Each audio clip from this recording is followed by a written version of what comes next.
नमस्कार. मी किशोर धारगळकर आणि आपण पाहतात धारगळकर मीडिया नेटवर्क.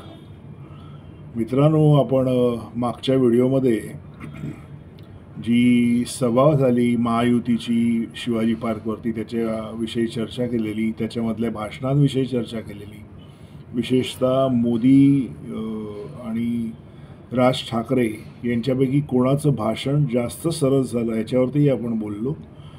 मित्रांनो, आज मला त्याच सभेविषयी बोलायचं आहे आणि महत्त्वाचं बोलायचं आहे.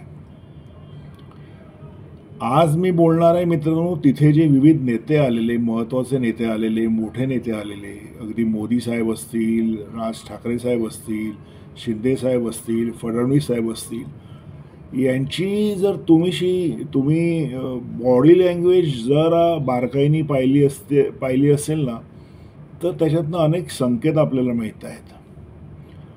आता त्या सभेला राजसाहेब येण्याच्या अगोदर त्यांच्या घरी मुख्यमंत्री शिंदे आणि उपमुख्यमंत्री देवेंद्र फडणवीस हे त्यांच्या घरी गेलेले. मित्रांनो, इथूनच एक संदेश गेला की राज ठाकरे हे NDA करता किती महत्त्वाचे नेते आहेत. त्यांचं महत्त्व तिकडे अधोरेखित झालं. हे अतिशय महत्त्वाचे एक संदेश हा त्या सभेच्या आधी ज्या या घटना घडल्या, ह्या दोन नेत्यांनी राजसाहेबांच्या घरी जी भेट दिली त्याच्यामुळे जो संदेश गेला, हा एक भाग झाला. इथे जेव्हा सभा झाली तेव्हाही तुम्ही पाहिलं असेल की राजसाहेबांचं जेव्हा भाषण होतं, ते भाषण जेव्हा पंतप्रधान आले त्याच्यानंतर पंतप्रधानांच्या समोर होईल असं पाहण्यात आलं. अशा रीतीने त्याची योजना करण्यात आली, जी अतिशय महत्त्वाची होती.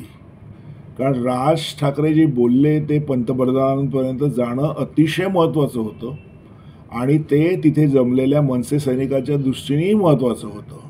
त्याच्यामुळे तो एक भाग झाला.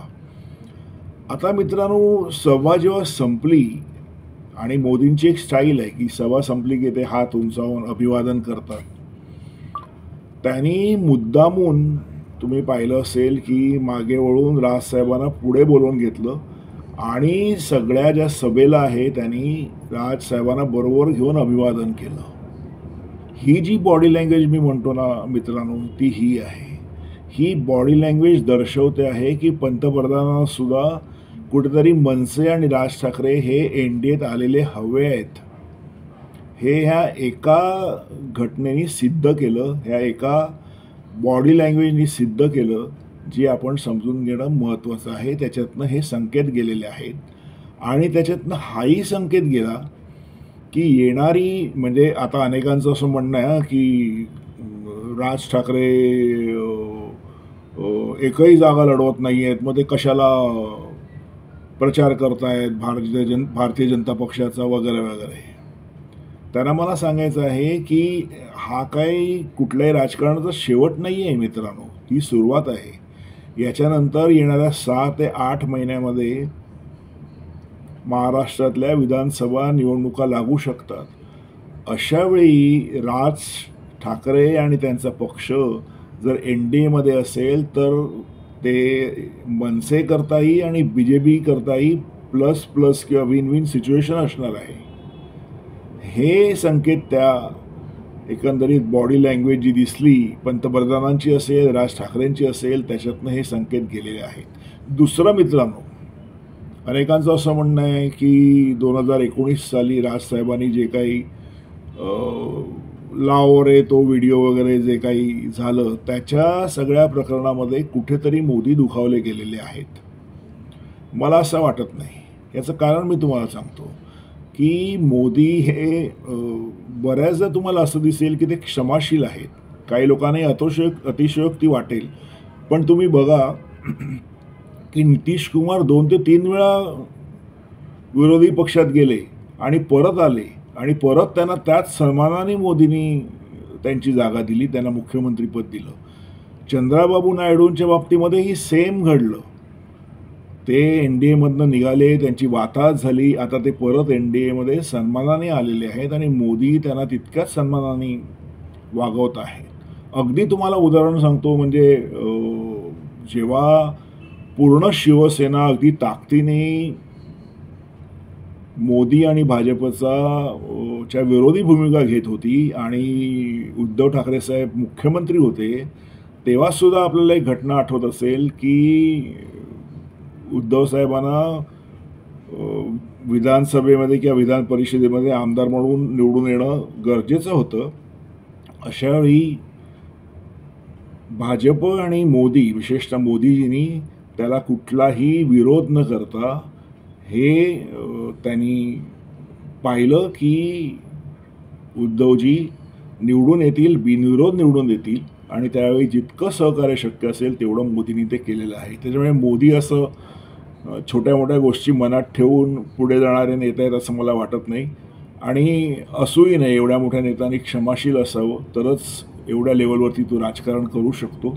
असो मित्रांनो, मला एवढंच सांगायचं आहे की लक्षात ठेवा, त्याच दिवशीची जी सभा होती महायुतीची शिवाजी पार्कची, त्याच्यातनं जे संकेत गेलेले आहेत त्यानुसार येणाऱ्या महाराष्ट्राच्या विधानसभेच्या निवडणुकीमध्ये मनसेची जी एंट्री आहे ना, ती धूम धडाक्यात होणार आहे, अगदी जबरदस्त होणार आहे. आणि तोपर्यंत जर राज ठाकरे साहेब, फडणवीस दादा, अजितदादा आणि एकनाथ शिंदे, जस्ट विचार करा, ही जर 4 मंडळी एकत्रितपणे जर विधानसभेच्या निवडणुकीला सामोरी गेली येणाऱ्या, तर किती मोठा बदल आपल्याला महाराष्ट्रामध्ये दिसू शकेल. कारण ही 4ही नेते हे विजनरी आहेत.